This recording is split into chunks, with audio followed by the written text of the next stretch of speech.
Тауташ арасында туып үскән. Мин 78 елны Чаллыга төзелешкә, КАМАЗ төзелешенә килеп эләккән кеше. Һәм мин уйлыйм, инде без иң бәхетле чорны яшәгән кешеләр. Менә минем чор. Миңа 62 яшь, шушы чорда яшәгән кешеләр иң бәхетле кешеләр кебек миңа калса. Безнең балаларга караганда да безнең балалар бөтенләй безнең белән чагыштырганда артта әллә инде калган кешеләр кебек инде. Менә шушы ике бала үстереп, гомер буе төзелештә эшләп, соңгы 12 елымны мин эшләдем. Электромонтажниклар белән җир астына кабель салу 40 ир-ат арасында мин бер үзем генә королева булып йөрдем.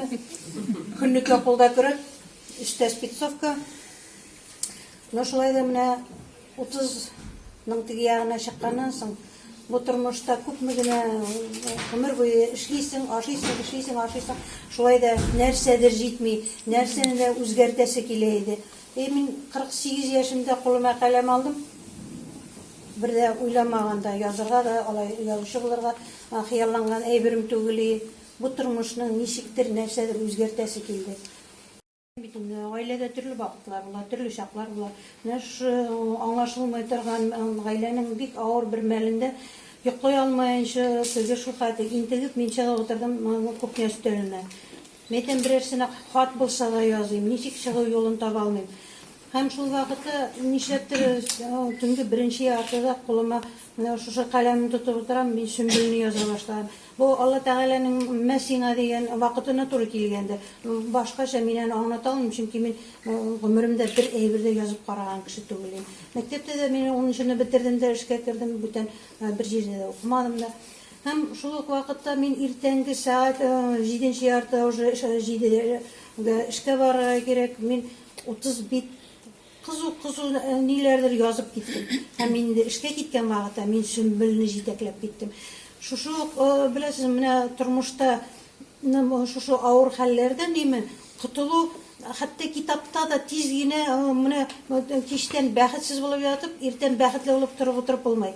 Аны китапта да алай булдырып булмай. Моның өчен нәрсә эшләргә кирәк, моның өчен яшәргә кирәк, моның өчен тырышырга кирәк. Ничек шушы кыз баланың бәхетле итеп, ничек моның чыгу юлын табыйм дип, мен уйлый эшкә киттем. Мин эштән кайткачты балаларыма күрсәтмәй, яшереп кенә гладильный доскада балкон төбендә генә яза башладым.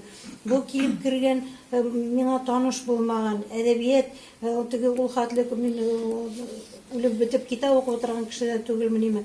Елына бәлки бер китап укыгандыр, бәлки 2 китап укыгандыр, шуны артмагандыр. Менә бу бөтенләй башка тормыш башланды. Безнең төп укучыларыбыз әбиләр укыталар үзләренең, минем яшьтә кызлары укыталар тагын кызларына. Менә шулай итеп теге олы буыннан яшь буынга төшә торган әсәрләр дип уйлыйм. Бүген менә Айгөлнең монда Акчитек дигән бик матур повестен алып килдем. Алыгыз, укыгыз, шул хәтлек матур хатын-кызлар өчен язылган Акчитек дигән әсәр. Кидан укыйсыз бит инде капкат. Үзегез елыйсызмы сез аны язганда? Беләсез, мин бүтән әсәрне җырлыйм, чөнки мин аны йөрәгем аша үткәреп язам. Мин теге кагаз битләре шып-шып кабарып үтә. Аны әле теге кешегә киткәчтән тагын кабарып кайта, кумаланып дигән шикелле. Мин бүтән әсәрем язганда, язмыш сынагын язганда шул хәтле җырладым.